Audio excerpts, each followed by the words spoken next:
Hi friends, आज के आमी बेंगली स्टाइल एकदम पातला मुसुरिर डाल बानिয়েছি। किचेने যারা নিউ কামার বন্ধু আছেন তাদের জন্যই আজকে আমার এই ছোট্ট ভিডিওটা।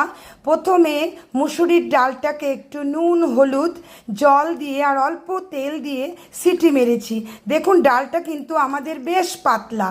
এই ডাল কিন্তু খুব পাতলা হয় আর খুব টেস্টি। সর্ষের তেলের ওপরে 5 ফোড়ন শুকনো লঙ্কা দেখুন ফোড়ন দিয়েছি। কড়াইটাকে প্রথমে খুব ভালো করে তাতিয়ে নেবেন কেমন। তার উপরে 5 ফোড়ন শুকনো লঙ্কা দিয়ে মুসুরির ডাল সিদ্ধটা দিয়ে দেবেন। যদি মনে হয় একটু থকথকে আছে তাহলে আর একটু জল দিয়ে একটু ফুটিয়ে নেবেন কেমন। তাহলেই তৈরি হয়ে গেল 5 ফোড়নের মুসুর ডাল। এটা কিন্তু খুব সুস্বাদু, গরম ভাতে খুবই খেতে ভালো লাগে। এর সাথে শুধু একটু স্যালাড হলেই আমাদের হয়ে যায়। আজ আমি এই পর্যন্তই, বাই।